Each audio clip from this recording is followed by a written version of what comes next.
Good morning. What's going on, everyone? Happy Sunday. Happy no football day.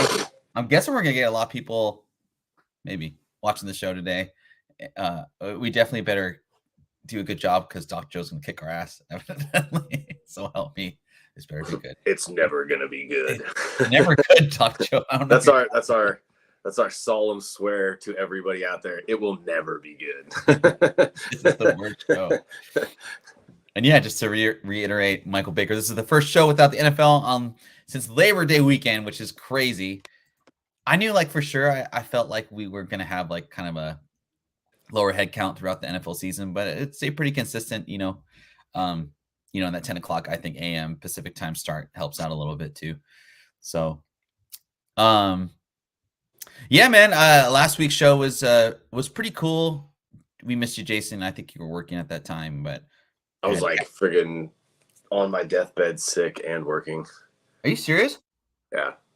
So on top of everything, I've been recovering from everything. Because I told you I friggin' was sick right before the show. Sure. And then I freaking what was it? We had our stand down meeting or whatever, where they basically shut everything down and just had safety meetings or whatever. Mm-hmm. Because of all that crap surrounding the Alaska flight or whatever. Yeah. And I think from that, they basically packed 5,000 of us into one area, shoulder to shoulder for this stupid thing. And then I woke up the next day with a scratchy throat, and it just got worse after that. Oh. And so I'm still recovering from that. I missed, or I worked through the weekend, but then I ended up missing Monday from work. Oh, because I was still just friggin' super congested and stuff. Yeah, I mean, it was a cool show, dude. We had Cassie on, and we had Southpaw Brad. We gave him money oh wait, no, that's a show before, but no, man, it was a pretty fun show. I think Fedora had a good time. Nothing got too crazy. We just kind of went through some data and found out some stuff. It's funny though. Every single thing I've been reading lately, man, dude, you got to take a day off and just go to a store and get some new stuff, man. We even kind of lined up on the Discord, the new Duke comic books come out. That's really good. The Energon universe in general is really awesome. Real quick, what's up, Planet Arizona? What up, Southpaw? For me, I just I used to watch G.I. Joe and Transformers as a kid, but I'm not I'm not big into Transformers really. If that makes sense. I used to play with them as a kid, but as I've gotten to be an adult, I don't really Transformers don't do it for me. All the movies I thought were horrible. Oh yeah, dude. Seriously, they were too. I mean, for me, and I would say, dude, if you want to just check out the latest G.I. Joe 302, I have it. It's kind of fun, man. Yeah, I haven't read a G.I. Joe Transformers book in forever, since 2001. With the Pat Lee IDW series.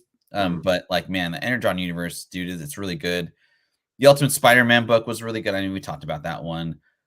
I think a book that you'd really, really like is Avengers Infinity.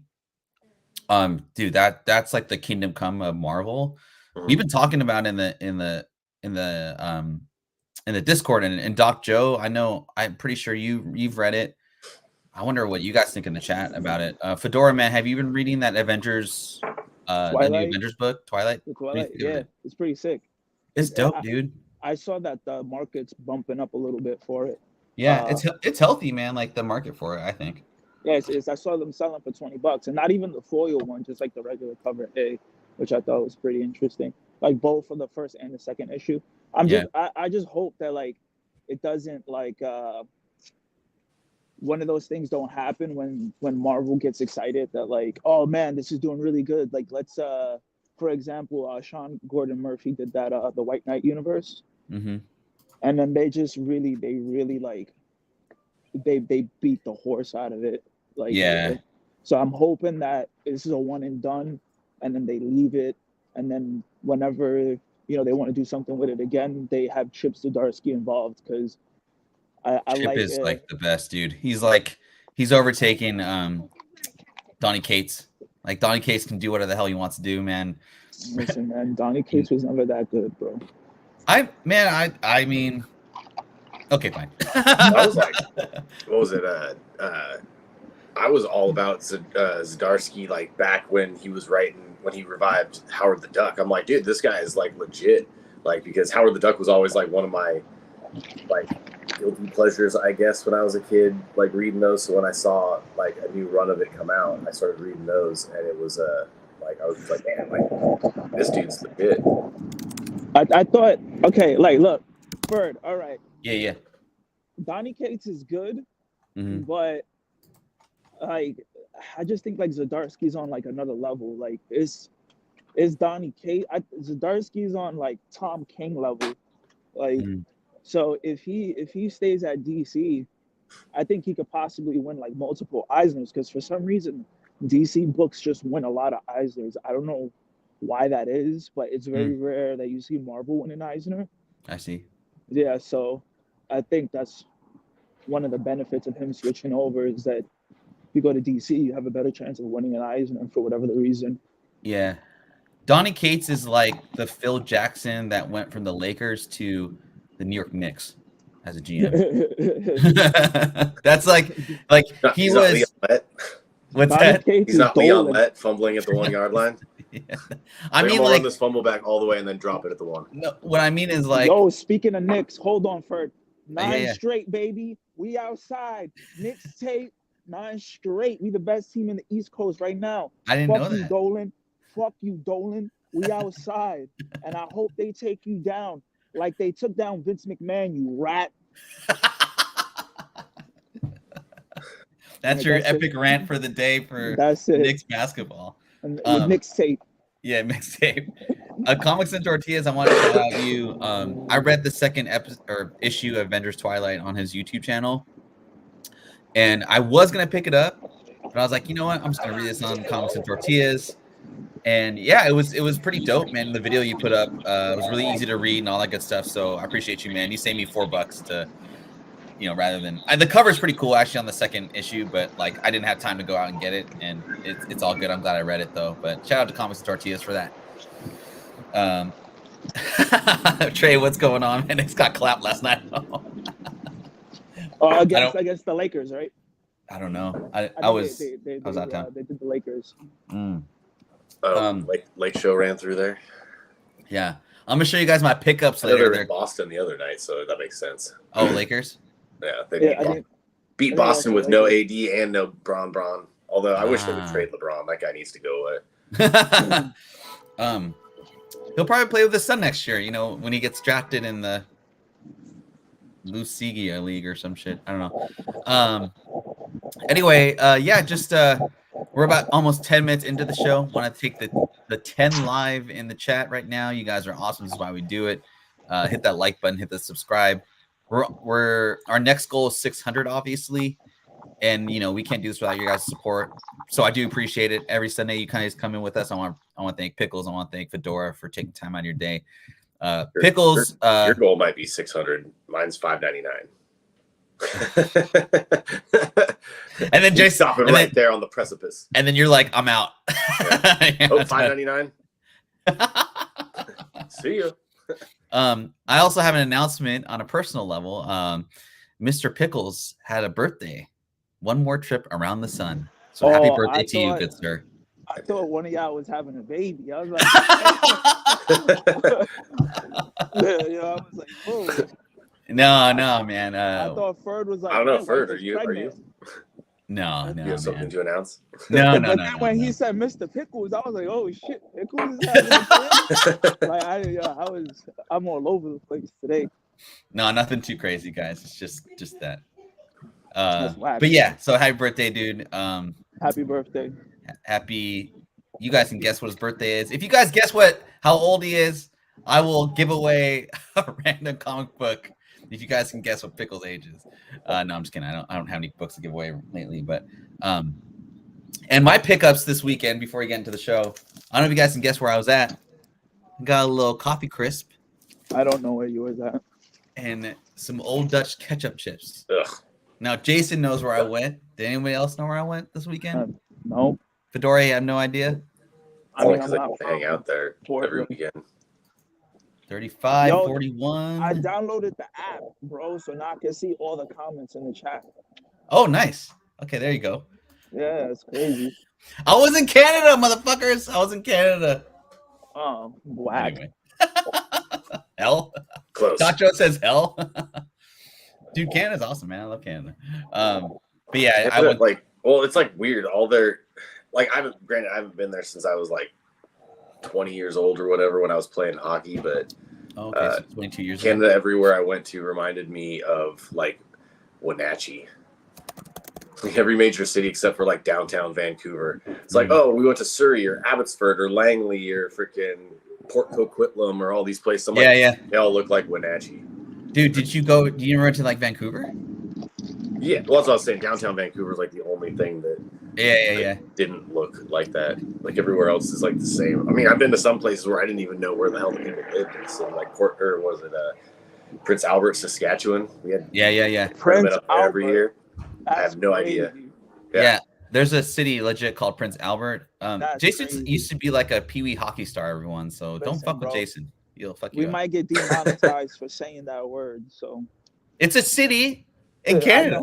I know. No, you might be unmonetized. They might violate.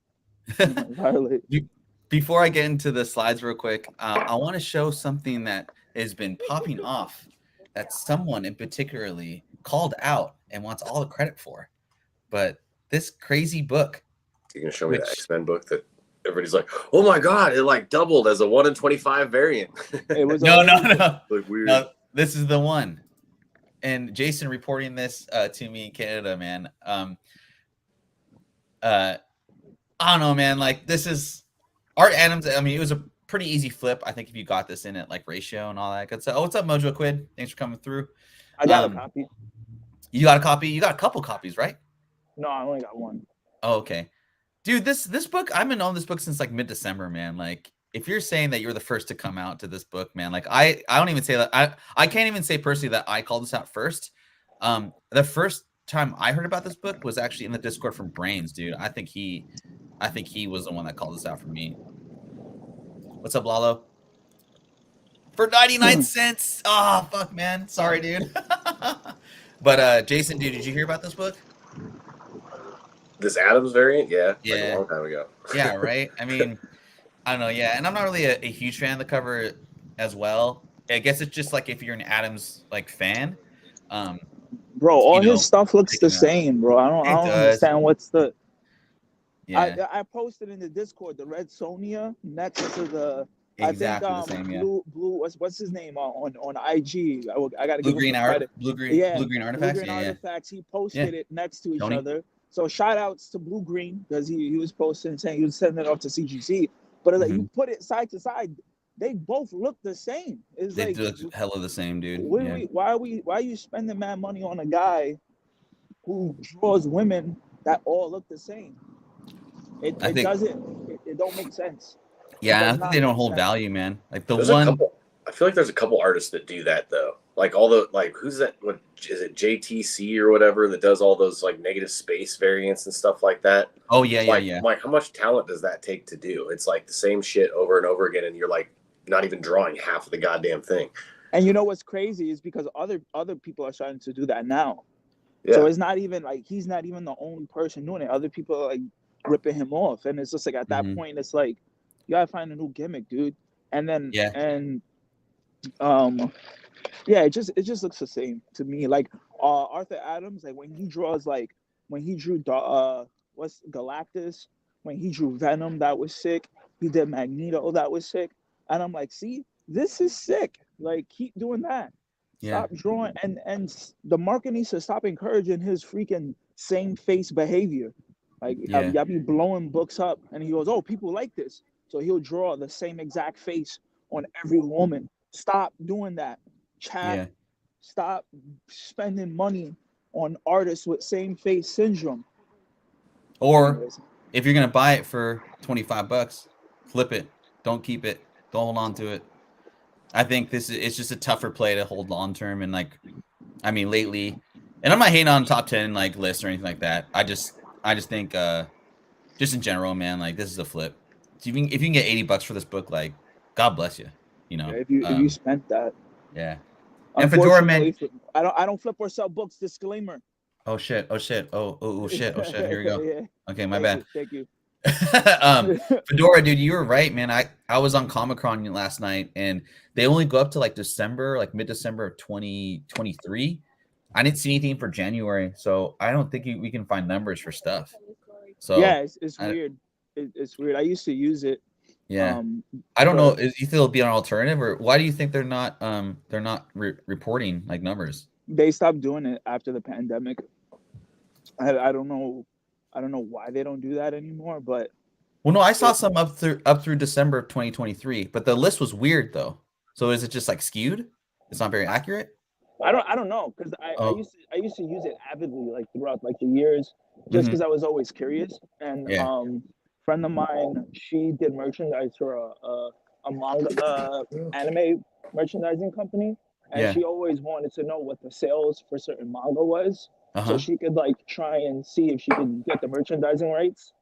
So we used to that's smart. So we used to look at the sales on Diamond, and I used to send her like the numbers and stuff like that, and she used to show her bosses how certain mangas were selling in America and stuff like that.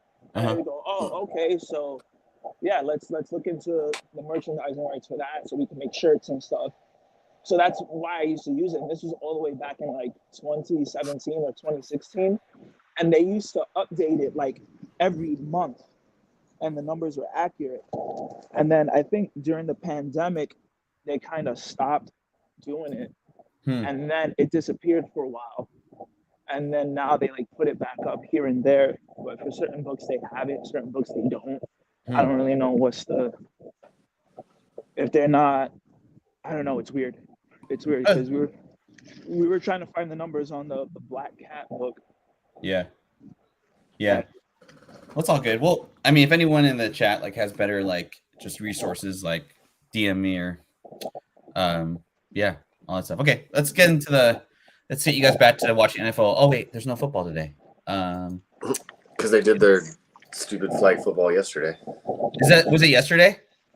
I think. Well, it's like weird. They used to. So for whatever reason, like the Pro Bowl and the NHL All-Star game, like both fell on the same weekend this year, and like usually it's the whole weekend. Like they'll do like at least for the NHL All-Star stuff, I can speak for. They usually do like the Hall of Fame game and like the rookie game Friday, the skills competition Saturday, the game Sunday.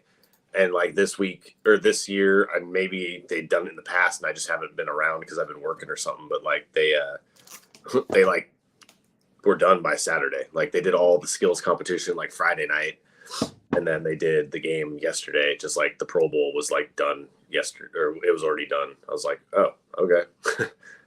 It's like, not that I was going to watch it, but I thought it was going to be like on air. Yeah. Okay. Sorry, I just lost track of thought. Yes, Chance with Collectibles. Pickles and I are actually huge Final Fantasy fans. He's not playing the remake currently because he's an asshole, but it is delightful. So if anyone wants to play, shut up. Not buying a new system to play a game. No, yes, you are. They need to stop their. They don't need to do anything. Exclusives. They're losing money on it. You need to buy PlayStation. Never. I'm anti-PlayStation. You're anti-life. Yeah. You're anti-unalife. Anyway, I'm gonna go over to Japan and just be like, Xbox. Stupid, dude. No, Jason. Like, so I'm playing. Before I get into the show, real quick. So I'm at the part where you got to dress up and like, or Cloud has to dress up like a girl. And, to infiltrate that one dude's. Yeah. And you know, party, like in the old game, they're like all weird looking and stuff. Like it's the city or the little town that little palace is in. It's like high definition and it looks like a movie. So it's totally different, man. It's fucking awesome. Yeah. But, dope. Chapter 17. Yeah, I think I'm like chapter like 11, but I'm having a good time when we're playing it. It's fun. But they have they have the music, like the old school music, the OG music that goes, but like the graphics are definitely different and stuff. It's really funny. Anyway, so do you get to rename your characters? No, you don't get to rename your characters. Yeah, you can't name Yuffie bitch again. No. Bitch, get in here. Yeah. And for all those like pervy like, anime nerds, dude, like it's like there's a lot of emphasis on the figure of the females in the game. Let's just say that. So anyway, all right, we're about 20 minutes in. Thanks again, everyone. We're gonna get into the show. So this week it's kind of part 2 of, do you reinvest in these comic books? The reason I was going through this was I went through, like, I did my taxes like the other day, and I know are super fun. And I was like, man, like I sold this book for that much. Man, it's going for, I wonder if I should like rebuy this book, or, oh, shit, I lost a shitload of money. I'm never buying that book again. Just kind of that stuff. And then shout out to Brian McClay's show. They were showing off, what was it? The first appearance of Shiri. A 9.8 went for like $110. Me personally, I feel like I would never reinvest in that character because I just was never really into Shiri. But that's just me. Jason, Pickles, myself, and Fedora all have different kind of tastes, right? When it comes to either reinvesting in a comic book or just the type of stories we like. So I just want to get their opinions on some of these books. And yeah, that's kind of the emphasis on today. Just kind of a market and all that good stuff. Hell yeah, man. LLC, baby. Gotta do it. I lost a lot of money this year compared to the year before, but hey, man, get a bigger tax return. So anyway, first book, and it's funny because I saw this morning, but I did the sales, or I did these slides the other day. Something is Killing the Children, #1. We've talked about this book multiple times on the show. I personally never really dug the series. I read it. It was really fun to try and find these like first, second, third, 18th prints, like at your local comic book store, and like flip them. But I remember there was a little bit of a push about a year ago, and this book was hitting around $1,000 again. At one point, it was like $2K. I remember like the 8th print was going for like $2,800 based off of like, the option news and all that. I saw a recent sale go for $450 to $500. I saw even one, I think that was as low as like $350. I don't trust Tinian on option news, just personally, just because I think this is going to be really hard to get to the big screen.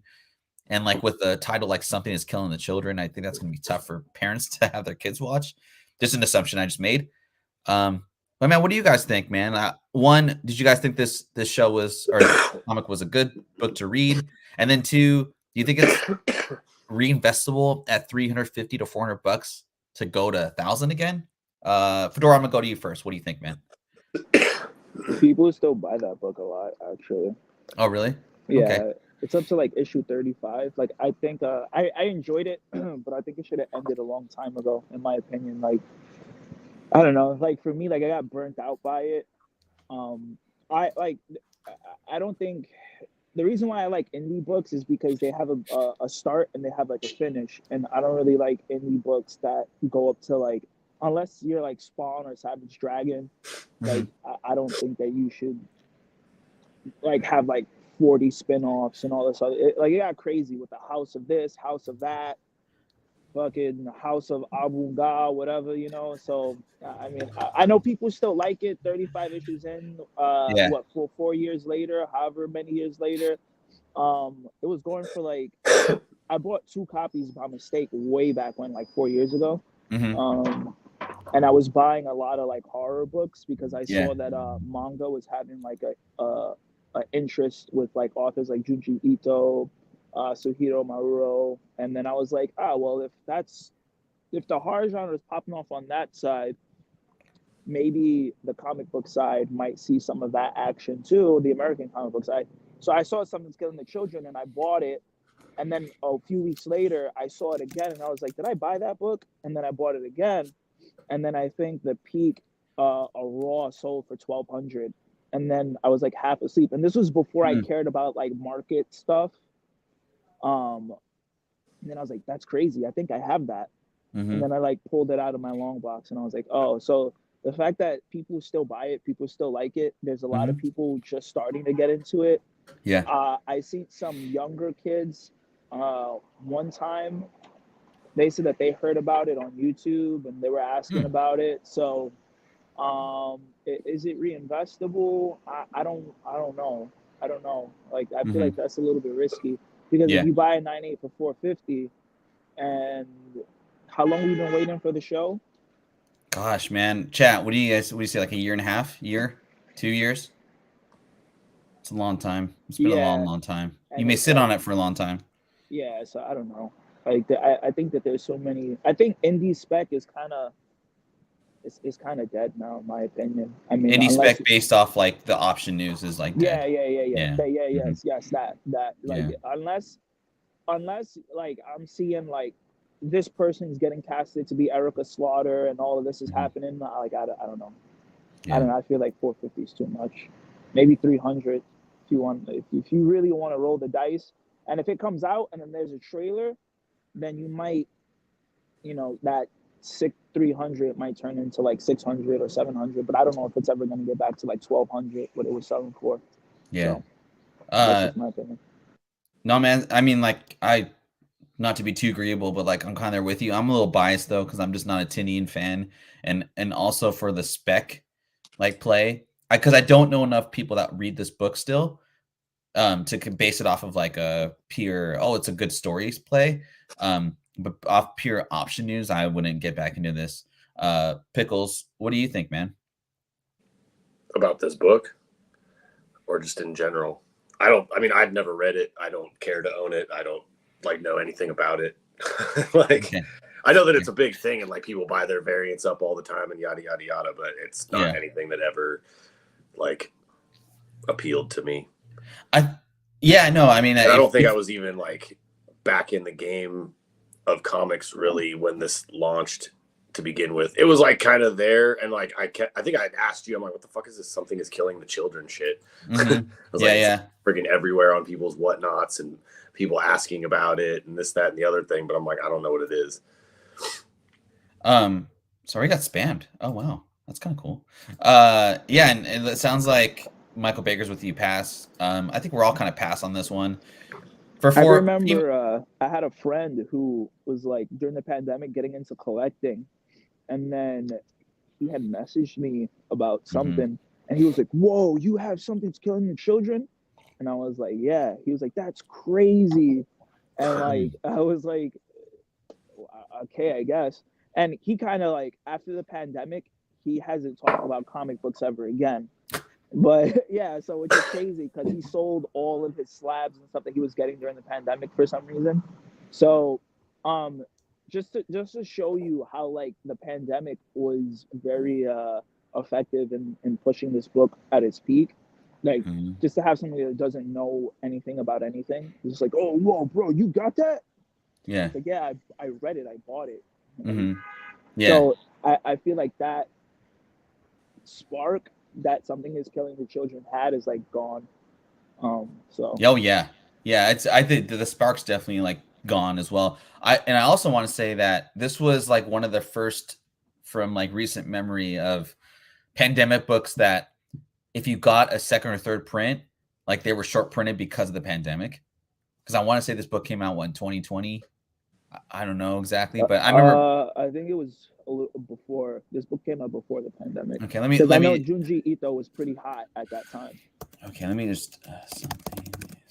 There was a stack of them when it first came out. It was crazy. Oh shit! September of 2019. So yeah. Sorry, the first, second, third, eighth, ninth prints of the number one. Okay, yes, thank you, E2 Comic Collector. Those were short print because it was kind of coming into the pandemic. I remember when I was working downtown, I was going to the office every day, and I scooped into this store, and they had the third or second print of issue 4. I was like, oh, that's kind of weird. So I scooped it up. I ended up selling it for like $100, because then like all those YouTube channels started to kind of grow, whatnot, and what have you. Not whatnot, the platform, but and then so I was just like, screw it, I'm gonna make my money and run, and that's when I think the pandemic boom started to. I have 1 through like 18, all near mint, never read. Yeah, that's true. Yeah, I mean, 7's the smallest run. That makes sense, right? Because like if you go, it's like March-ish, kind of deal. So good stuff.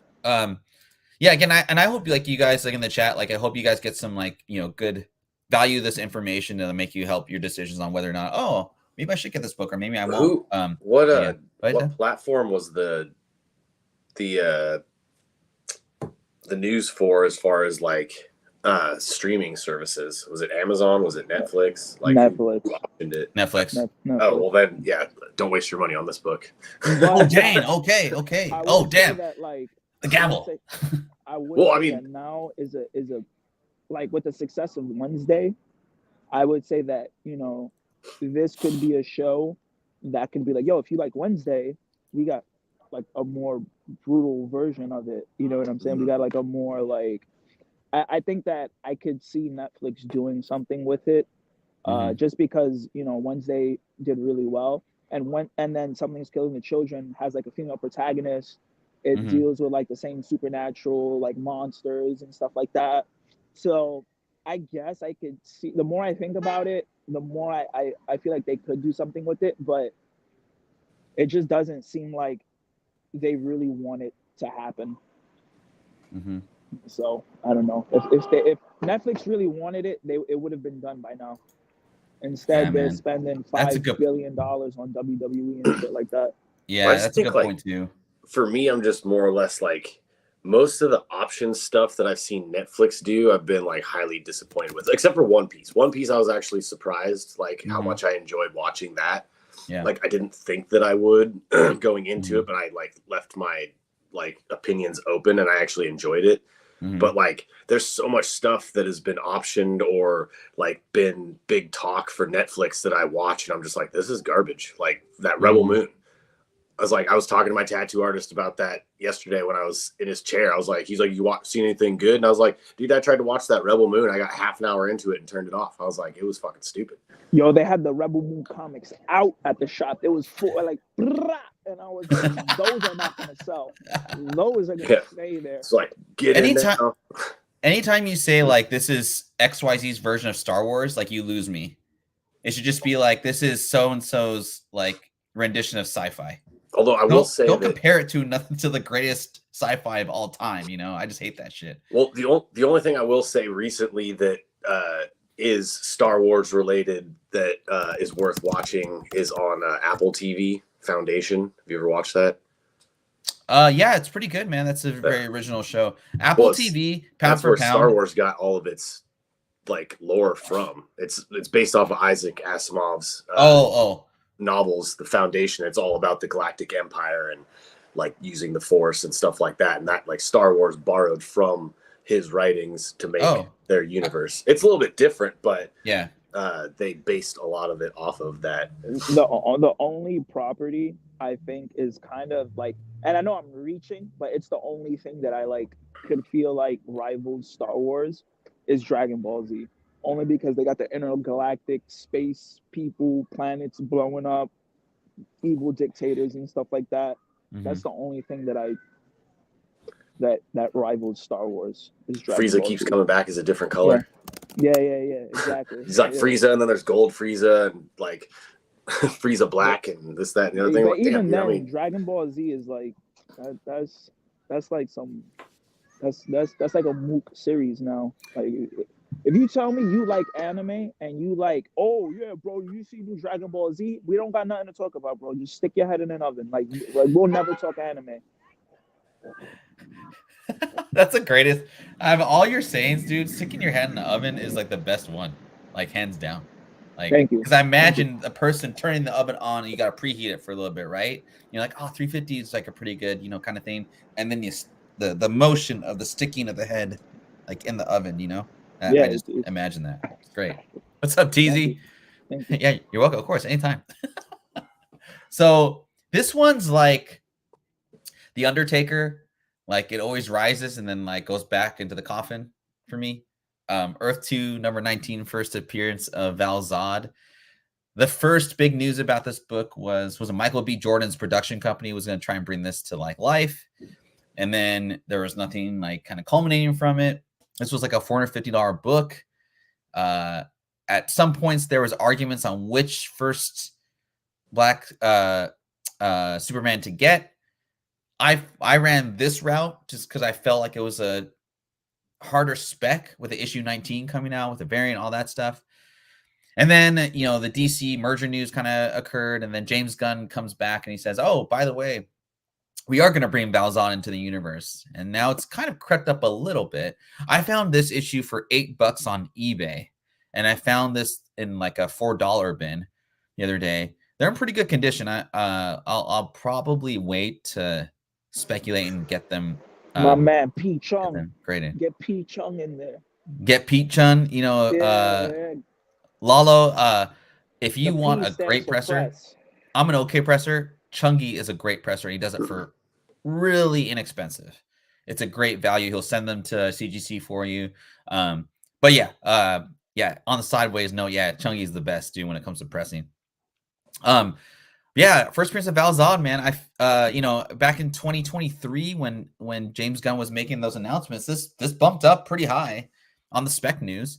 I think he's kind of a cool character. There's a couple other key issues you can get of this book, but specifically we're going the first appearance, obviously. There's a couple variants of this book, but I went with this one. Like I said, I got a raw for $8. There's last time I saw a raw was going for 16. 9/8s are under $100. I feel like this is a safer bet. It's a cool cover. What do you guys think? Pickles? Yeah, I like it. I mean, it's still in the realm of being reasonably priced too, if you were looking to get into it. Mm-hmm.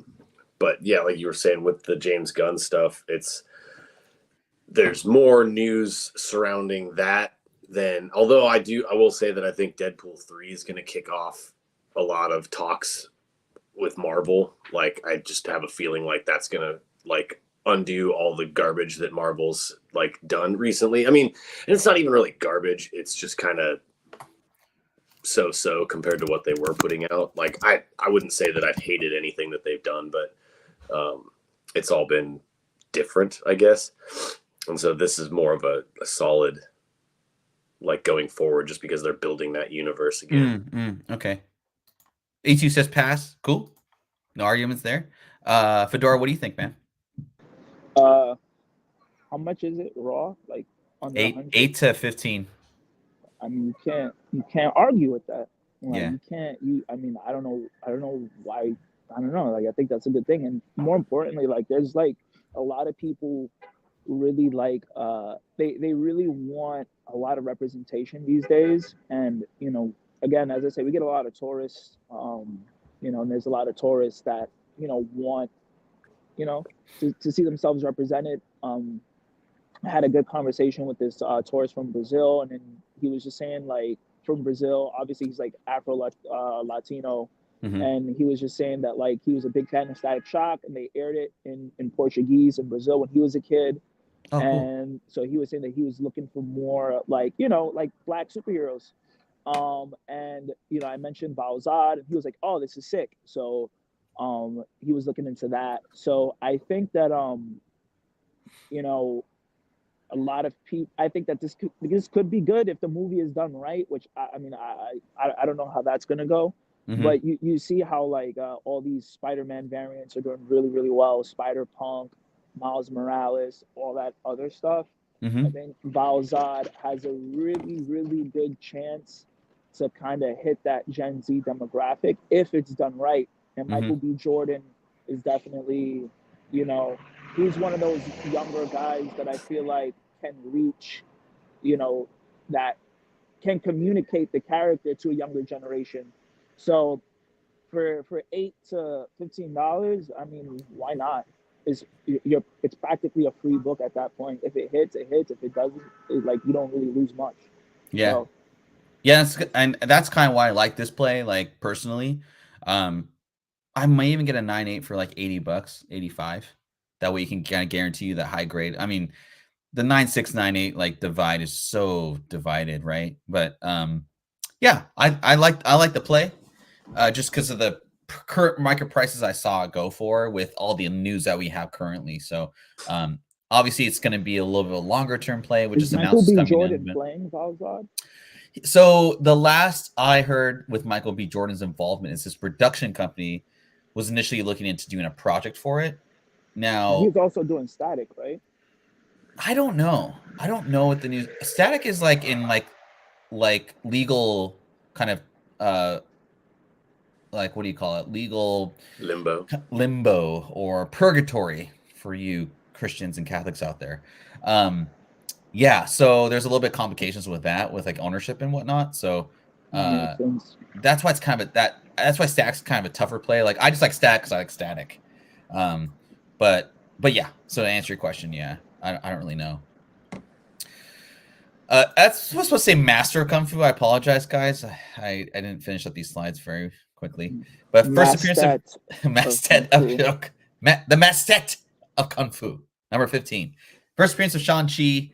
You know, obviously the movie came out already. There's a lot of like 2024 is going to be a fun year, right? Because like Jason was saying earlier, the only movie that's coming out Marvel-wise is Deadpool, but it's like Sony, right? There's shows coming out, but like movie-wise, there's not really anything coming out. Now the Shang-Chi movie came out. I personally loved it. It's one that I like, and I think Pickles and I, we kind of agreed, like there was a lot of like, it was just a really pretty, beautiful movie, right? And it had like, I just thought it was really well done. Some people didn't like it. I know people in the Discord had commented they just didn't really dig the movie, which is like, you know, everyone's had their reasons or whatnot. I just thought the fight scenes were awesome. I like the casting of all of the characters in the Shang-Chi movie originally. The demon, that was kind of a little crazy, but I like the whole different dimensions and worlds in the Marvel universe they introduced and like culture and all that. Ninos go for like 400. I think you can get like best offers for like 3, just for a Bronze Age like key protagonist. I think that's a great value. You know, maybe send it off to Chungi and have him press it and get like a 9294. That'll bump up your investment a little bit. You know, aside from the MCU spec, it's a Bronze Age key that I want to put in here that I thought was a pretty good value or a value standpoint. I bought a 9.0 for like 300. That's not 350. I bought one for 300 like 2 or 3 months ago. Now there's nothing really pushing anything I've heard of lately, but you know, I just feel like Marvel is really taking a backseat on certain things, and they're like, we're not going to do more. I'm just going to name a random thing, Ironheart for now, or we're going to like put her as like cameos, but we're not going to emphasize a lot in her.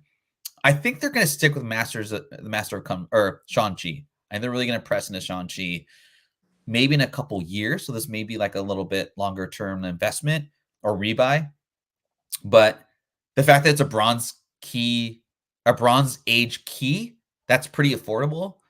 I like this for 309.0 or above. I'm going to flip over to Pickles first. Do you have a tattoo of Shang-Chi? Probably not. No. It's understandable. Do you have this book, or do you seek it at all? Do you look for it? I do not have this book, but it's definitely one that I wouldn't mind owning. Because like you said, I mean, it's one of the few Marvel properties or movies that came out that they didn't really stick to the source material, and I didn't really care. Like, it was just a fun movie to watch. Yeah. It's just fun. I think I watched something the other day where it's like all these writers and directors for all the like kind of quote unquote failed Marvel projects or whatever. The people like in that, and they're like, every person in the interview was like, they told us not to read the books, like don't like the source material or this, that, and the other thing. I didn't see that. I mean, yeah, it's like this clip of like the directors of like Eternals and like Shang-Chi and like basically all the last couple ones. They talked about how they didn't really follow the material, or like Marvel straight up told them like, don't like read the books, yada yada yada. I'm like, why? Like, why would you not want to read the books? That's so weird, huh? I also think this is a good value too. I got this in 8.5 for like $50. It's a second appearance, and I think the cover is actually pretty tight. It's a double key, I want to say, Midnight. And I didn't buy that for that. I just like, I mean, these Bronze Age like keys are expensive, man. So I was like, well, what's the second appearance go for? Under $300 less, like, and the cover's pretty tight. So maybe I'll send this to Chungi and get pressed. But and Fedora, man, what do you think, man? I think Bronze Age is like the most popular age for Marvel, right? For collectors. I think I it's think the that's fair to say. safest like bet to like at these prices to kind of hold their value because of the age of them. And What Silver Age Marvel book is? I don't know. I feel like Bronze Age is kind of like, I feel like that's kind of where all the hype sort is. Yeah, like that's where the market Wolverine, is. Yeah, yeah, Wolverine. yeah, Uh, Ghost Rider, yeah. So yeah, I'd say anything Marvel Bronze Age is like just do it. yeah, Yeah, yeah, I think that's the most popular. So I would say, I mean, I don't really know too much about Shang-Chi. So yeah. like, I'm not really, I don't know anybody that's like that really cares too much about Shang-Chi. But Hmm. I like, but if it's Bronze Age, I know that like that's kind of where the money is in terms of like buying books and like dealing them and things like that. So uh, I would say it's Bronze Age or nothing. So for At this Marvel point, at least, yeah, yeah. yeah. I mean, Fedora, like based off our show, the stats that we went through, man, like 60% of readers are Bronze Age, like that was their childhood. So it makes sense that that era is sought after. Mm-hmm. It hits that nostalgia, right? And like next is like early millennials like myself and Pickles, but so yeah, for an Because investment standpoint, I think it's like that. Yeah. we have some Silver Age Marvel books at the shop, like Silver Age in general, like Silver Age, Yeah. like the 10-12 cent books from like Hmm. early X-Men, early Aquaman. You have a lot of those early Batgirl, and Yeah. they just kind of sit there like, Probably but because when they're you see like a expensive, I'm guessing, right? nah, we get some Oh, like okay. some we had a this was months ago. We had Yeah. like a really big sale for the first appearance of Dracula, Tomb of Dracula #1, five hundred Hmm. dollar book. That's Bronze Age, right? Yeah. 100%. Yeah, Yeah, for sure. yeah. So we had Tomb of Dracula #1. It wasn't even there that long. A guy came in, he was like five. It was 500, and I was like, "Yo, bro, it's near mint. You get it pressed, yada yada yada." And then he was like, "I'm taking it right now," and he bought it 500. Meanwhile, we have early X-Men, early Aquaman, and or like all these iconic characters from like the Silver Hmm. Age, first appearance of Juggernaut, and like all this other stuff. And people are like, like I want, So Bronze Age is a big age for a lot of collectors. Hmm. Um, so yeah, man. Like for Marvel, I feel like if you were gonna buy any book, no matter what it was, if it's a Oh, first appearance in that's cool. I didn't know that. too too much. That makes sense though. So if you're gonna buy any character from Marvel, the Hmm. best bet is like any character. It doesn't matter if it's a first appearance and it's Bronze Age, get it, because that seems to be where Marvel is pulling from these days, because they Hmm. don't really, they're introducing a lot of Bronze Age these days. Yeah. um and I would say the only character that sells like that we have like for back issues that sells really well no matter the age, of Spider-Man. We had a Mm. first appearance of Craven the Hunter, and then we had the second appearance of Craven the Hunter for very good price, and Hmm. those went immediately. That would be Silver Age, right? Yeah. Oh yeah. Okay. Yeah, Yeah, yeah, for yeah. sure. And then it was like anything like early Jack Kirby, uh, John Mahalo. Romita's John Romita's like early stuff that Mm. goes. So, but outside of like Spider-Man, nobody really, nobody really, unless it's like a major, major, major key, like first Galactus, But Bronze Age is like that stuff moves the most. So, if you're gonna invest in Marvel, Bronze Age, Bronze Age, or nothing, unless it's Spider-Man. Oh, damn. Dot. That's Spider-Man. Cool, man. No, that's good stuff, dude. Fedora is like our boots on the ground source for info.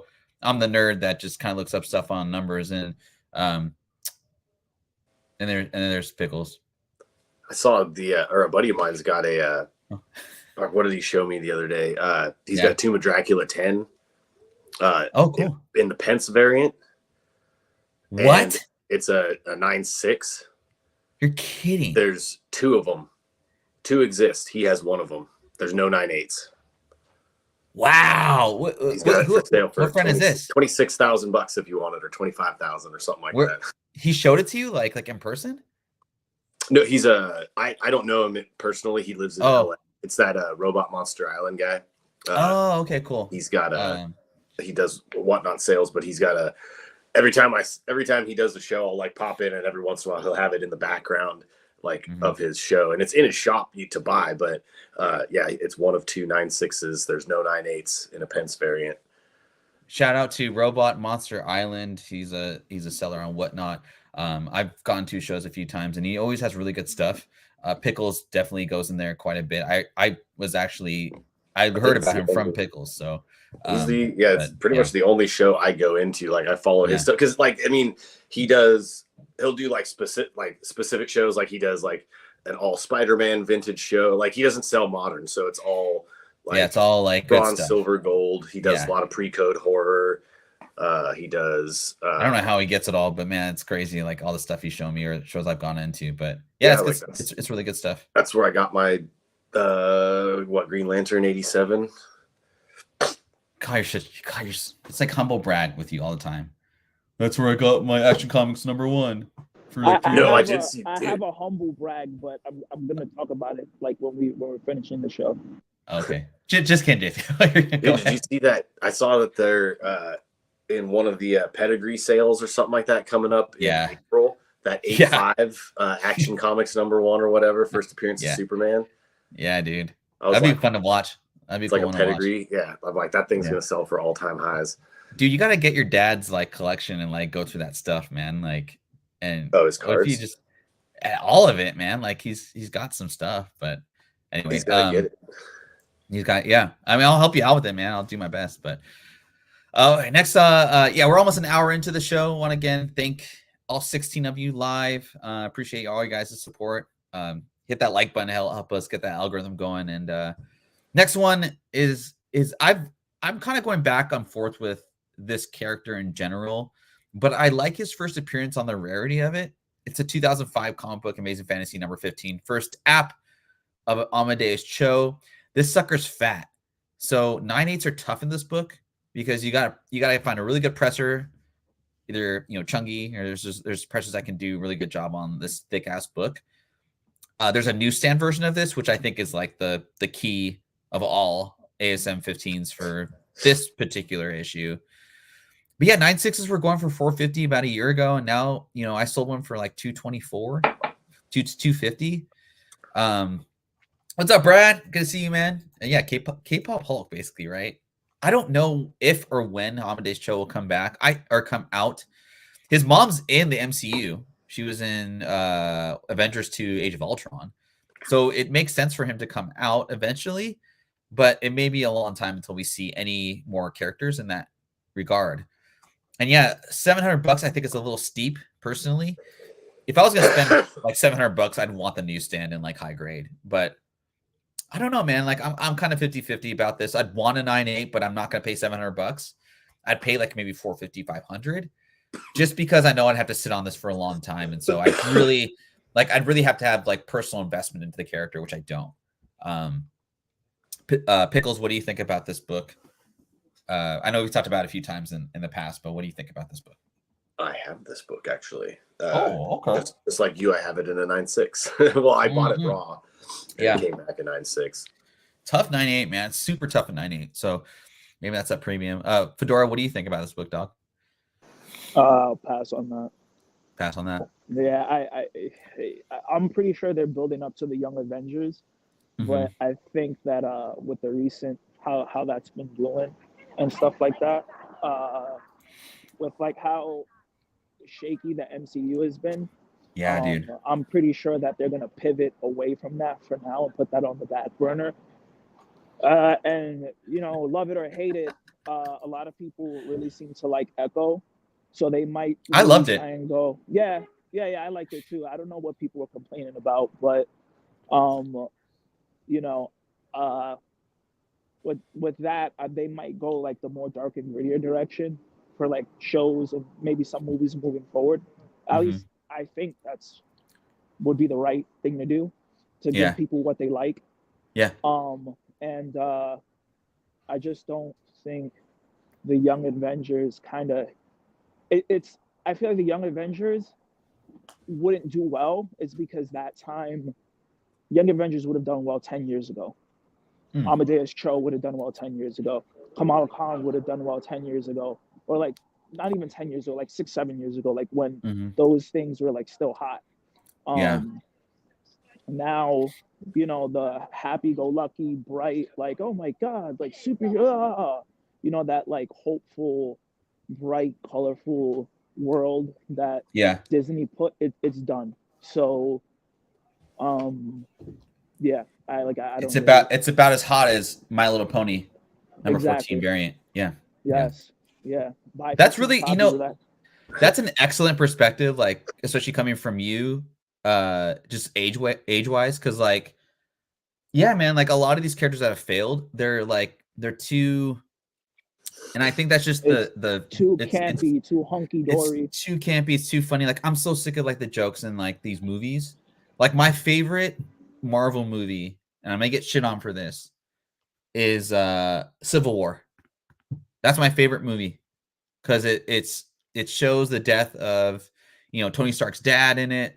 There's like infighting, and I don't know, man. Like I loved the way they just, and the villain kind of wins in a way because he gets the heroes to fight each other. That's my favorite Marvel movie of all time. I've watched that movie so many times that I love that freaking movie. So, but also the kids that grew up with the MCU, they're like 17, 18. They're reading Invincible. They're watching Invincible. Like they know all of this dark stuff. So, I don't really, I don't know, but like, I don't know, like Amadeus Cho, not that's rough. No, that's cool. That's a good perspective because like I'm 50-50 with Amadeus Cho. The only reason I like it is because of the tough 9/8 and the print run of that 2005 book. But yeah, man, I'm kind of there with you, dog. Like I do agree.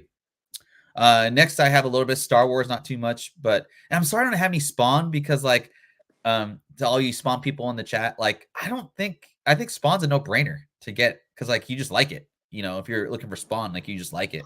I think but Spawn is like the market for like all those Spawn keys are always like really healthy. And here's the other thing too. Oh, sorry to cut you off. No, I'm just saying there's no reason to reinvest, but they're not reinvestable. Like I was looking at prices for Spawn, like Gunslinger and all that stuff.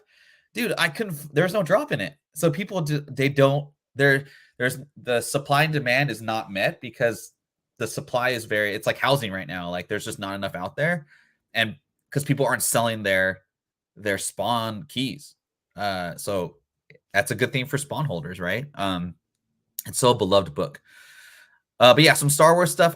Jedi versus Sith, out of all the Dark Horse books I've read, this has always been my favorite story. If you guys haven't read this, like if you're into Star Wars lore and the rule of two, this Star Wars versus Sith, in which I think Darth Bane is such a key character to the mythos of Star Wars. This is how it's explained. The rule of two. He basically comes up with the rule of two in where there's, you know, a Sith and a Sith Lord, yada yada. And it's a great if they adapted this into like real life, it'd be awesome. And the prices show for this book. This was kind of a tougher like buy on the dip too as well, or reinvest. But I saw Raws for like $50 to $75 for a set. 9/8 go for around 200 to 300 depending on what kind of day it is and, you know, timing, all that stuff.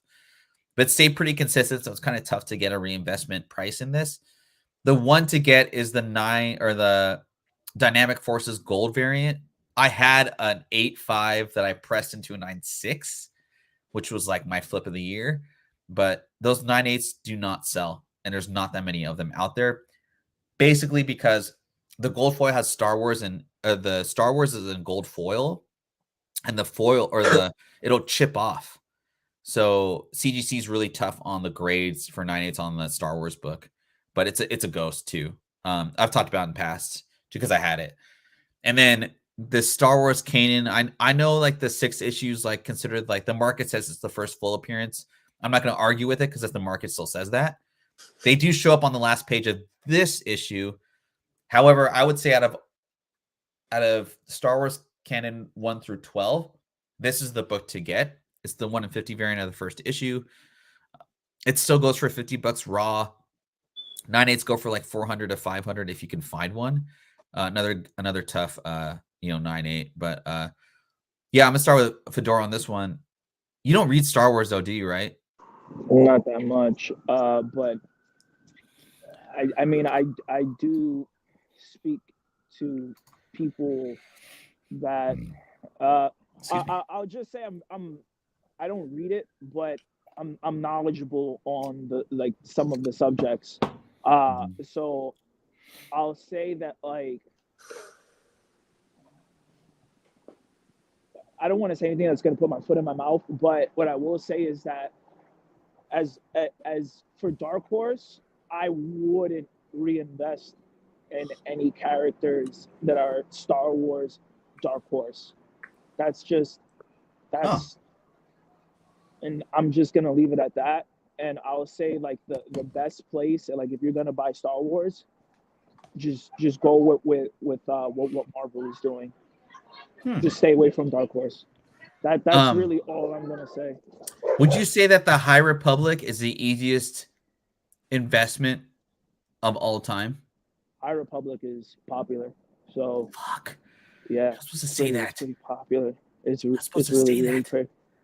But I mean, it's Star Wars, bro. Like, there's first appearances. There's first appearances. Like, close your eyes, blindfold yourself, and throw a dart. If you like any book you hit on Star Wars is gonna have a first appearance. So it's just like exactly why I hate it. But yeah, like I see people put Star Wars books on their FOC, like, oh, bro, do this, and it's like, bro, it's Star Wars, bro. It's Star Wars. It's gonna be a first appearance. Like, people are gonna jump on it. Like, that's just it's so easy. But what I will say is that just don't do Dark Horse. That just like I said, with unless the character is like super popular, like Darth Revan. Like if there's a character that's overwhelmingly popular, there might be a good chance that you'll see him in like that character in like the shows and stuff like that. But I wouldn't do Dark Horse because, like, when was the last time you saw like a Dark Horse character in a Marvel title? Like, I can't really off the top of my head. Like, I wanted to see my favorite character is Dash Rendar, and I haven't seen him. I know they mentioned Prince Zazor, but we haven't seen him either. And I remember when they mentioned Prince Zazor, the first appearance of Dash Rendar spiked up, and then he never showed up. Oh, so, I know one.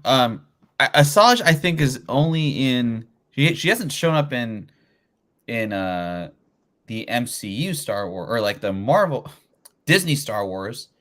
She's shown up in like the comic book, but I don't think she's shown up in like live action.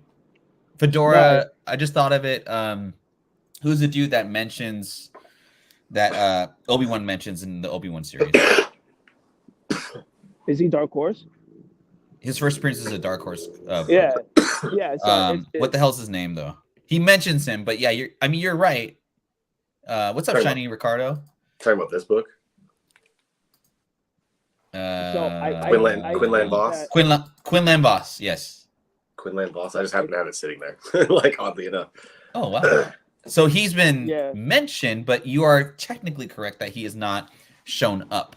ZZ says. Yeah. So for me, it's like because I'm a big fan of like the Dark Horse stuff because I used to read some of it when I was a kid, like Shadows of the Empire and stuff like that. It's good, but like people are buying the Dark Horse stuff thinking like, oh, they're going to show up, and I don't know if Disney wants to deal with the rights to some of the Dark Horse stuff. So like the older Dark Horse stuff, I feel like that they're trying to stay away from that.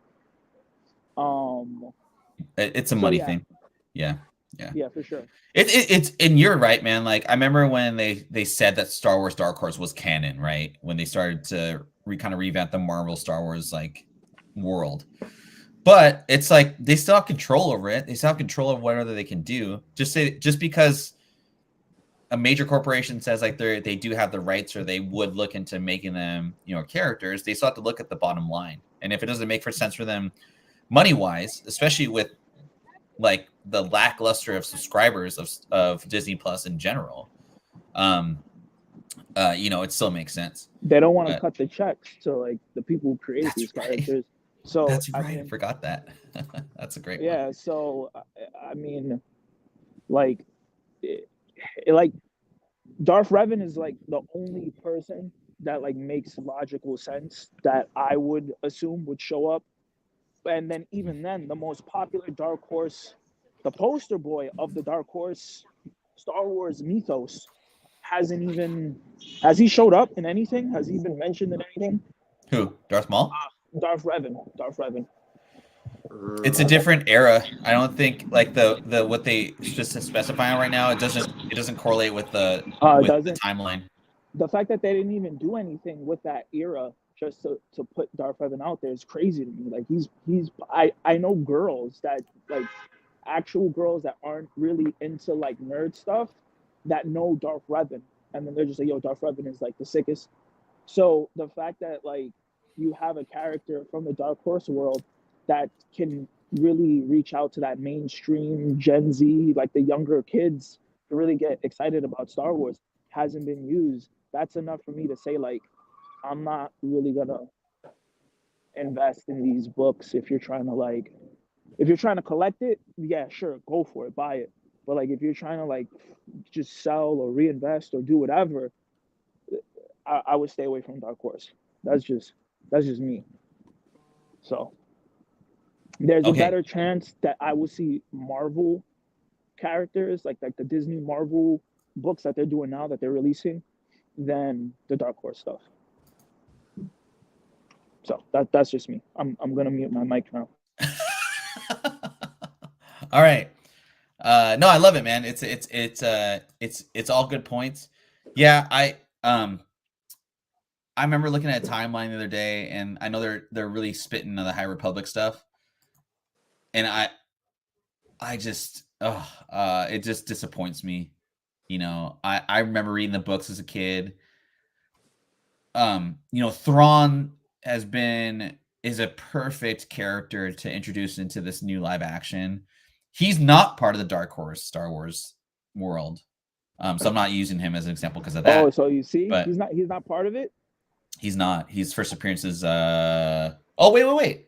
No, Heir to the Empire is a Dark Horse book. My bad. Yeah. So technically, but if you reverse it even further, he shows up in the books first, like not the comic book. But so technically, I guess, yeah, Thrawn, I totally forgot his first appearance is in Heir to the Empire, which is a Dark Horse book. But yeah, I mean, it's tough. Oh, Doc Joe, what's going on? I like that. Me just personally, I'll preface this. I don't even know if that's a word. I just flipped this book way too many times. Like during the pandemic, I was buying this motherfucker in dollar bins, probably bad. Pressing they press so easy 9.8s. And I'm not really a big team first appearance guy, but the newsstand, I would like that out of all the different versions of this book. I'm not mad at that at all.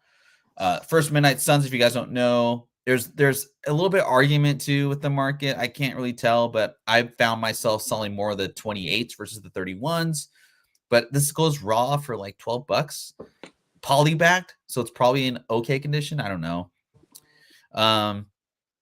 But yeah, for me, like long term, this doesn't really do it for me because one, there's a debatable first appearance. Also, I don't really like team first appearances personally. However, it being an issue 28, you kind of have that going down. You have that kind of like in your favor for like, print runs and whatnot. But yeah, Doc Joe, I'm not mad at the newsstand at all for any of these books. Pickles, I'm going to go to you because I know you're a big Ghost Rider and I know you like Midnight Suns. What did you think? What do you think of this team from like a standpoint of are they? Is it a cool team or is it kind of corny? And like, do you like it? I personally dig the Midnight Suns just about as much as I dig Justice League Dark. I think that's kind of Marvel's equivalent. I like. I like that. I like the outlet to have a lot of their more darker characters, or their like anti-heroes, I guess, if you want to call them that. To have a team of them that are out there kind of like, for lack of a better term, like fucking shit up and doing good, but not giving a care about like the repercussions, I guess. Like, when you deal with like teams like the Avengers and like the fully like goods, like they're worrying about casualties and like clearing people out before this, that, or the other thing, and like saving lives, whereas the Midnight Suns are just like, fuck your shit, you know? Yeah. So I do like the Midnight Suns, yes. And I've got these books as well, so. Do you have them high grade, or do you have a newsstand? They're still polybagged. I haven't pressed them and graded them or nothing. Okay. Fedora, what do you think, man? I just think most team up books are corny, in my opinion. So I don't really like pay too much attention to them. I do like I was never really a ghostwriter until like I tried to get into ghostwriter a lot of times throughout my life, and like they were just always like they were mid, and like nothing really like stood out to me. I did like when that Alejandra when she became ghostwriter. I thought like, oh, that's interesting, that's new. Yeah. But this one by Benjamin Percy, I thought that that was like really good, and that made me really excited about Ghost Rider. But I don't know, like I don't know. I just feel like team up books are like, they're just corny. Like I don't know. Like I don't. Every time I see a team up book, I'm just like, oh, like I don't. It's very rare. I thought the Wolverine, Ghost Rider, I thought that was tight. But Midnight Suns is I don't know. I don't. And yeah, I mean, like I'm kind of there with you. Like just for me, I don't really get excited about team ups, and I feel I'm kind of jaded too. Like I know, and yeah, there's a couple first appearances here too, right? But like the main theme, right, is the first appearance of the Midnight Suns, where they're named, or I don't really remember. I mean, I flipped this book like 80 times. I want to say probably not that many, but like a few times. So I'm kind of like, oh, I don't really want to buy into it again. And I don't know, like the one, and Jason and I will probably agree on this, like the one genre that I wish Marvel would just like put more of this emphasis on with the live action stuff is the Halloween ghost type, Bloodstone, like that kind of universe. So I think they have a really big opportunity to really do some good writing. I liked the Bloodstone Halloween special, but they stopped with it after one episode. It's stupid. So. I'm surprised with the with like how popular Something Killing the Children is that they don't really push Elsa, or like like the Wednesday show is pretty popular. Yeah. Something's Killing the Children is pretty popular. It's just weird how they're making a move to make Elsa like a more prevalent character. And I know they did like a Ghost Rider annual. Yeah, I mean, I don't think Ghost Rider is a movie. I'm really into Ghost Rider, but I think team ups are for mooks. I remember during the pandemic when they were like, "Oh, Jason's a mook." Just kidding. First, Shuri meets Black Panther is selling for blase blah. I know. I fell for it too, dude. But I got out of it quick. I got a real meetups, dude. I got out of those real quick, man. Yeah. It was just people that want a first appearance and were trying to push like team ups, And I fell for it. I'll be honest. Here's one that it's another team up. Black Panther and one Marvel Knights first appearance of the Dora Milaje. Dude, I remember I sold a 9.6 of this book for like $350, and I was like, "Are you kidding me?" Bought that is a mook. Dude, I kind of feel bad about it, but I mean, what it is. Don't feel bad about that fucking mook. That guy, like, he thought he made out. Oh man. Is what it is, man. My fellow beat him over the head with a 2x4. He unalived himself, probably stuck his head in an oven. But yeah, man, like this book was like a funny, like I remember like seeing it skyrocket to like, different prices and whatnot during the pandemic, or up and coming to the Black Panther movie. There was a show there was a show that was like, yeah, big time dirty flipper, dog. You know, I saw this go for like $14 the other day in near mint. 9.6 went for like grade, like the grade cost. 9.8s are going for like under $100. I'm not reinvesting in this unless it would go for like 65, maybe. Fedora, no, I think no. Pickles, what do you think? What do you think? I have a 9.8 in this that I was given, like it was a free toss-in book for something I had purchased on Whatnot like years ago. That's crazy. Somebody gave it to him for free. That should already tell you what you need to know about this book. They gave it away. It was this is a Cracker Jack book, bro. Well, and it was like it was right when this was at the height of its sales too, before the movie dropped. Yeah, see, so it was like I think Ferd, you actually pressed it. Like, I remember. You're like, oh, you got this? I'm like, yeah, dude. Somebody just threw it in with fucking my books. Like that smart man. Whoever gave that to you. He was the Yankees and traded him to the Oakland A's. David Justice. Yeah. You get that analogy? Yeah, I do. David Justice with his bad knees. They said no. The Yankees traded us to you with $12 million, so they paid us to take you. David Justice. I was like, oh, that's so harsh. Moneyball. If you haven't seen it, go watch Moneyball. Yo, the Wu-Tang, the half. Hold on. We gotta show the Wu-Tang. That's dope, dude. The New York with the half. You know, we got the I'm not good at it. Limited to 5 copies of that fucking hat, dude. Like that's fucking tight, dude. Yeah. That's hella dope. They had a pop-up shop. They do a lot of crazy. Those are the people that did the half Nas, half Mets. Mm-hmm. And then I need that half Nas, half Mets one, dude. Like if you can find one for me, dude. I need to buy that off you. They got a pop-up shop. It's from February 1st to 11th. They have one down in Soho. I'm gonna go there next week. So okay, let me know. Yeah. I'll check if they have it on their website. Okay. But no pressure, man. No pressure. This is just some stuff I just saw. Like I was looking for an Avengers Twilight #2, and I thought the Iron Man copy or the cover was really cool. But dude, this Smallwood variant, and it's not like ratio. Dude, I want this book. It's like $5. I don't know if I'd call it spec so much. I just thought the cover was awesome. And when I found out it was Smallwood, I was like, oh, I wonder what the Punisher Smallwood number 218 variant's going for. Because Fedora, man, you loved this book. You were loving this book. I'm a huge Punisher fan, and this was honestly like this made me excited about Punisher. Because usually like the Punisher's like a hard character to write, right? So it's surprising when they could find ways to make him interesting. Mm-hmm. And I thought that like I was surprised that they've never done that years ago. They gave him like the War Machine suit. Like why?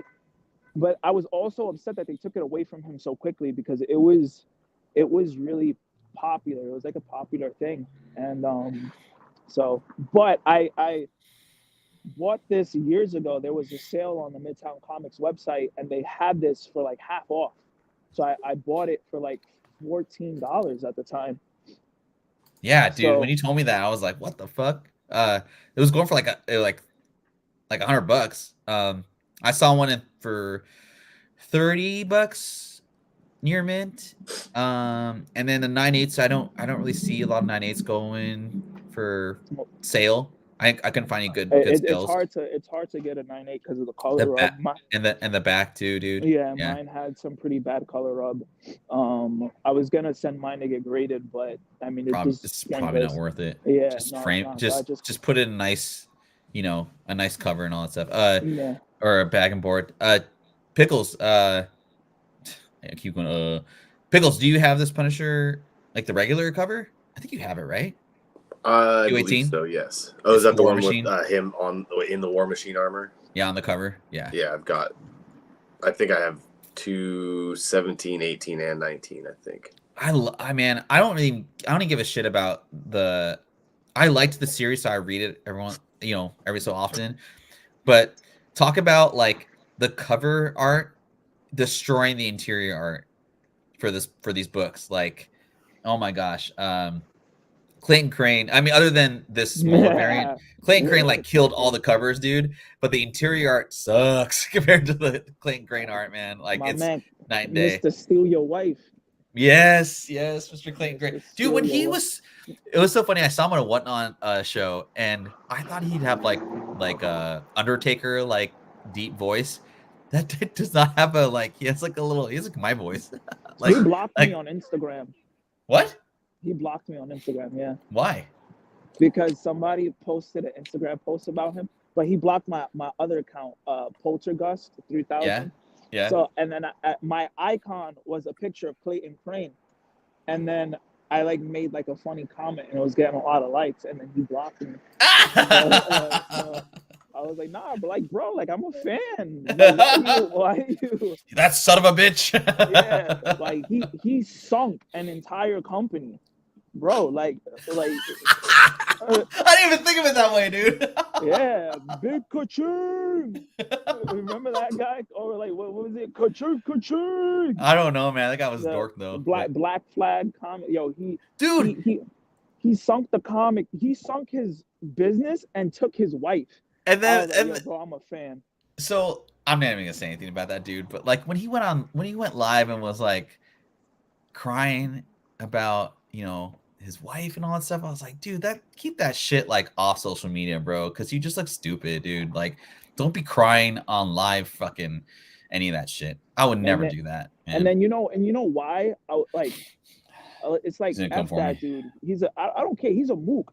Because like, how you gonna cry on social media because you tried to rip people off with some flim flam book? Boom. There you go.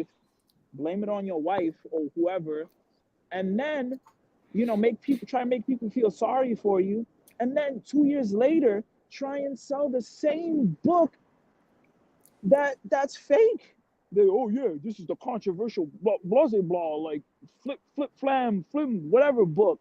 It's like, bro, like you just cried on social media and said you were sorry for selling the book, and then you're gonna sell a graded one.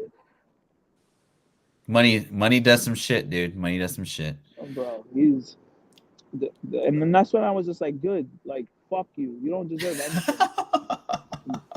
you rat. Anyways. Yes. Anyways, this is like my little, I wouldn't say FOC, but pick of the week. Fedora's pick of the week, I should say.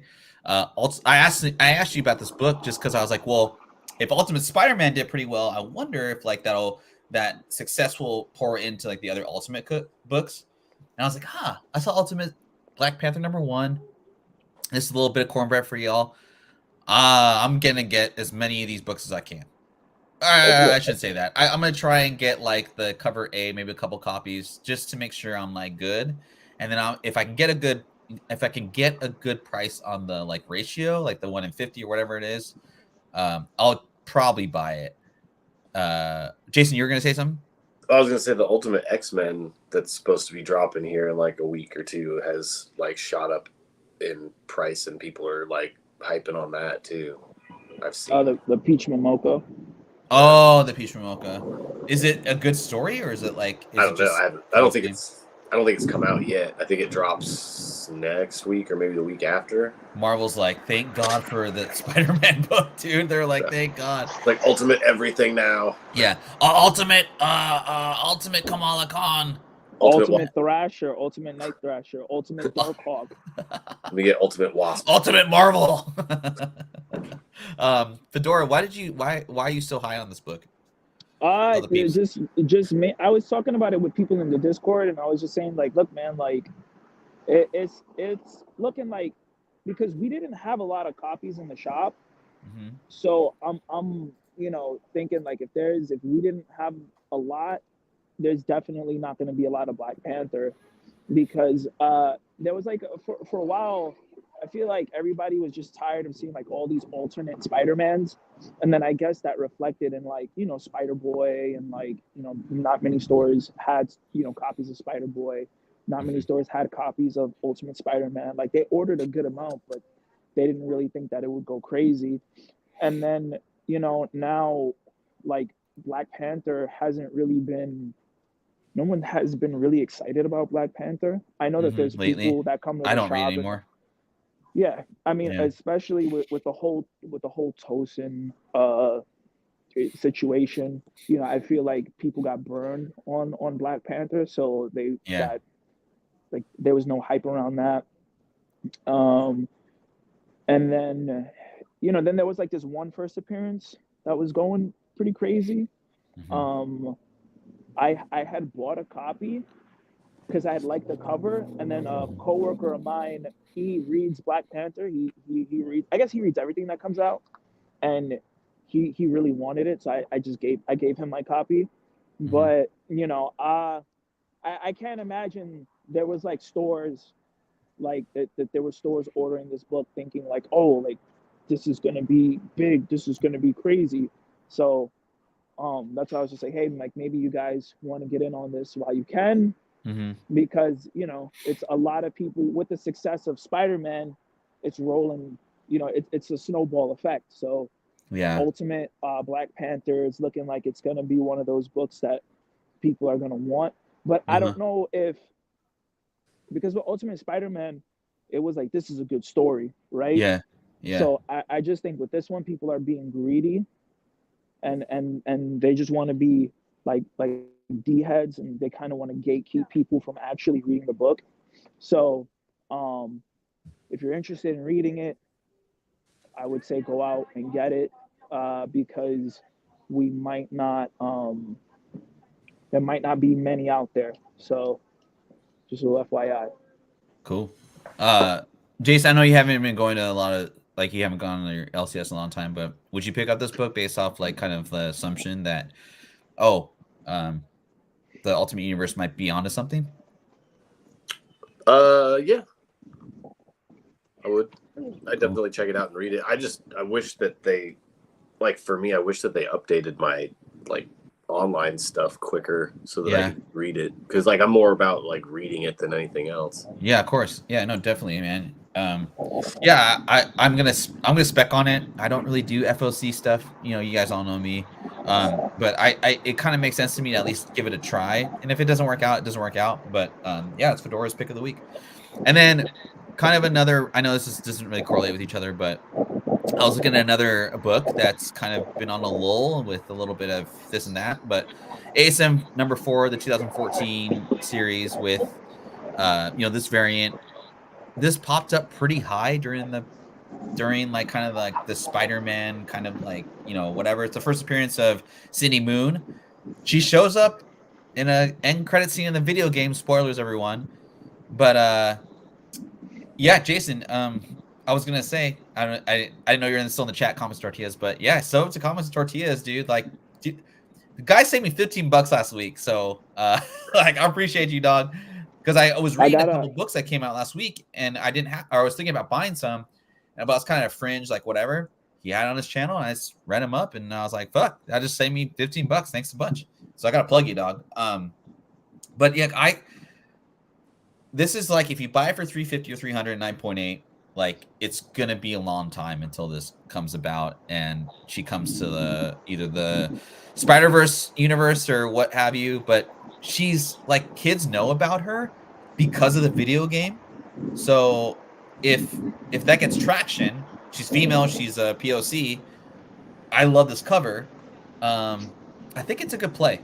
You're just gonna have to sit on it for a bit, but it's better to sit on something that holds value versus like decreases in value. What do you guys think about this? I'm not really huge on Spider-Man, so I don't even know who Cindy Moon is.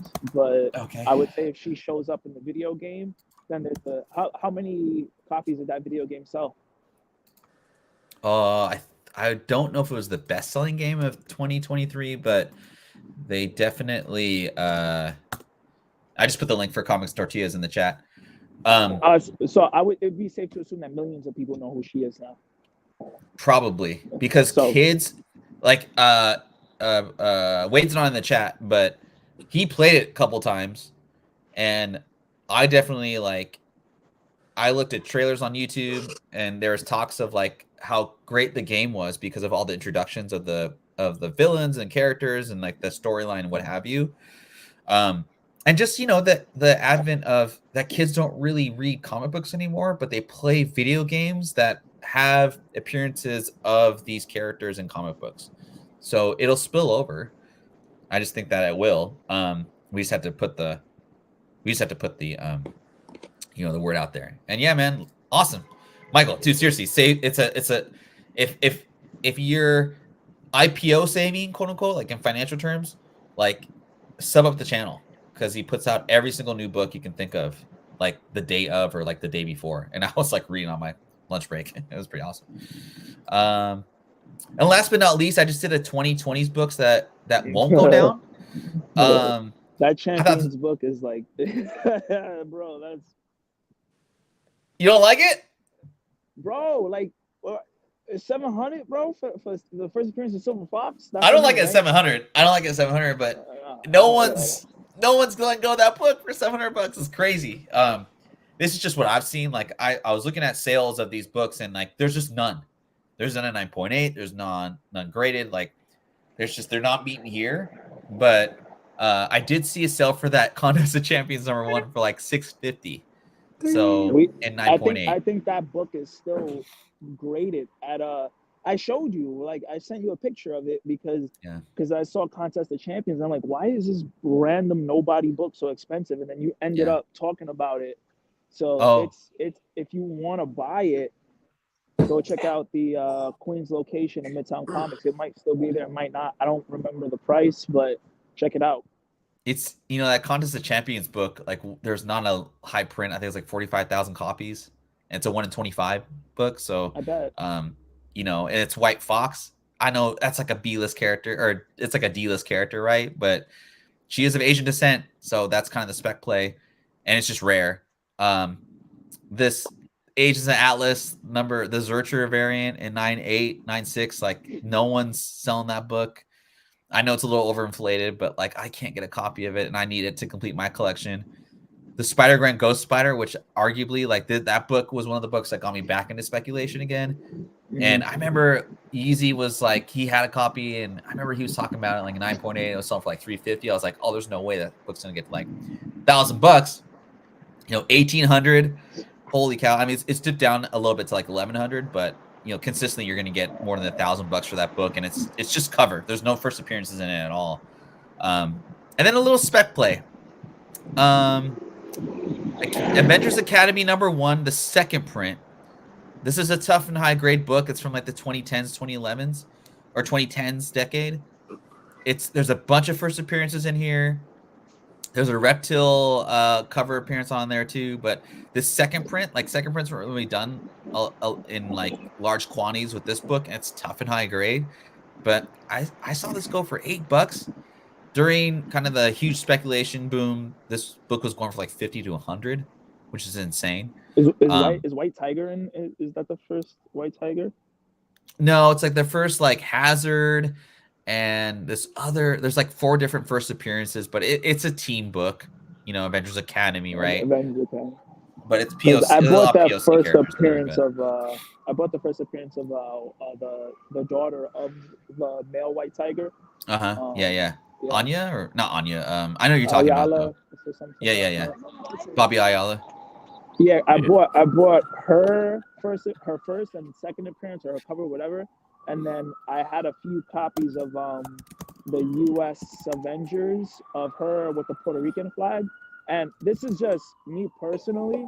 Mm-hmm. I think the U.S. Avengers one with her on the cover with the Puerto Rican flag, that's a super scarce book. It is, yeah. So I would say if you're trying to do like White Tiger speculation, what the?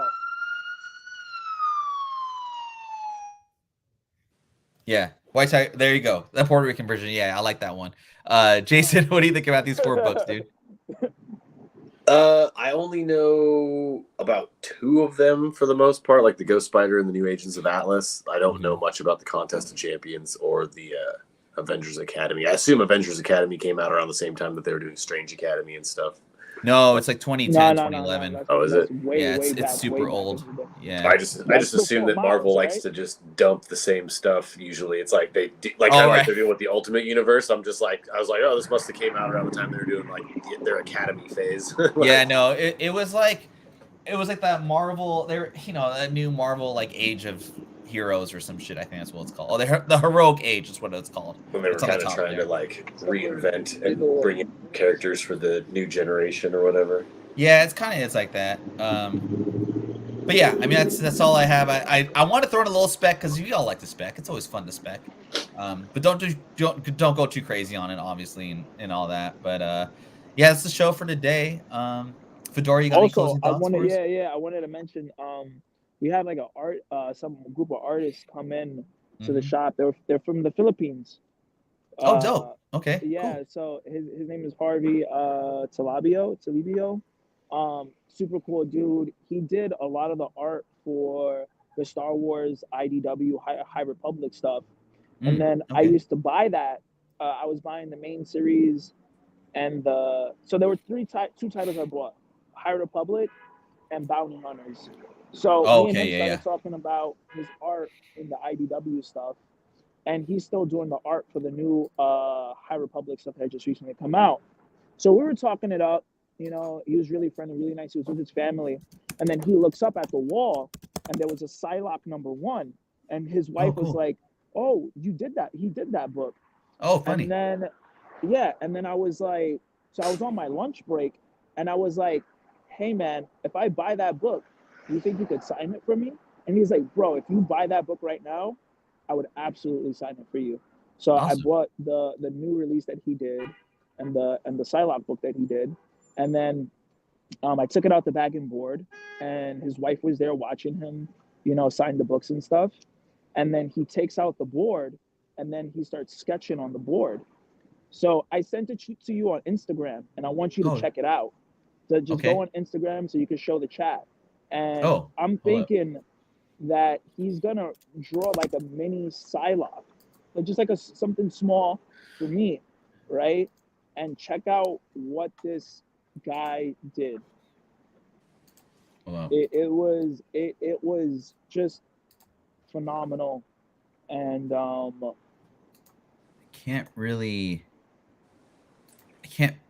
I can't do it big, but I don't know if you guys can see that. So that's him right there, and then the other one. So I sent you another picture of the finished product. Oh, okay. And then this is what he did for me, and then I had bought like a showcase, like right away, and I was like, I'm putting this in the showcase. Like that's crazy. Like, and he's from the Philippines, so getting his signature on anything, good luck. Yeah. And getting him like this sketch, and he just gifted it. That's cool, man. Yeah. What's up, Cody? It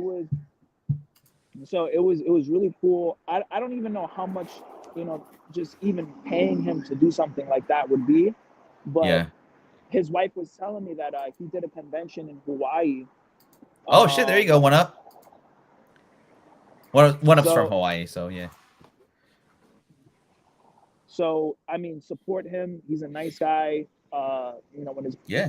He has a new Star Wars book that came out this week, a High Republic book that he did the art for. He was with one of the cover artists for Spawn, who's also Filipino. He was also with another Filipino artist.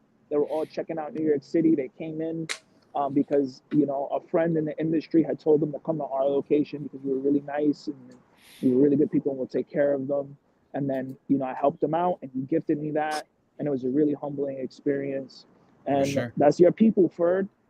Dude, so he's from Cebu, which is like basically like Seattle to Portland. Like we're basically like cousins, Yeah. Yeah. That's legit. Like we speak the same dialect and everything. So that's pretty tight, man. Yeah, it's funny. I was, when I got married in the Philippines last year, I didn't really have time to look at like the influence of comic books in the Philippines, but Filipinos love comic books, man. Apparently he's a big deal. I'm sure he is, man. Like it's huge in Manila and Cebu for sure. Where my dad's from, it's a little bit more chill. Like they don't have a lot of like hobby stores, quote unquote. But like Cebu, like it's like the LA of the Philippines. They have some stores over there and like Funko. I'm not a Funko guy, but they love them Funkos over there. But yeah, man, good show. Jace, you got any closing thoughts, man? Any What was I gonna ask you? No, I got thrown off by some kid is like riding what appears to be from this distance a motorized elephant up and down the street right now. That's my guy right there. I was like, I looked out the window, I saw something like cruising by all slow, and I'm like, what the hell is that? And I'm like, is that a freaking kid on an elephant? Like, what the hell? Is that a kid on an elephant? Yeah. It was hella funny. You know, my wife, she was like, we were up late, like 11:30 or like on a Tuesday, and she was like, what the hell? There's someone walking in the middle of the street at 11:30 at night? And I'm like, yeah, it's Edmonds. Like, it's not, you know. She's like, wait till she goes that's to crazy. New York City. Wait till she goes to New York City. We're gonna walk around at 2:30 in the morning, and it's Central Park. Yeah, is Central Park kind of like, you don't do that Central Park East Coast peeps? Do you? I mean, Central Park is not really active at night, so I know definitely like the Times Square area is very active at night. Yeah, yeah, yeah. Oh yeah, for sure. Like especially on the weekends, there's like people there until like 4 a.m. But yeah, city never sleeps, man. Yeah, so. City never sleeps. All right, y'all. That's our show for today. I appreciate you all coming through as we try and get to that elusive 600 subscriber mark, or what Jason likes to call us 599, and he's out, done with the show. Y'all have a great Sunday. We probably will do a show on Super Bowl Sunday, regardless of like the time. I know it starts at 3:00, but no giveaway today, guys. I'm keeping my old Dutch ketchup chips. I'm gonna enjoy these amazing things. And yeah, you guys all enjoy your Sunday. Have a good one. Take care.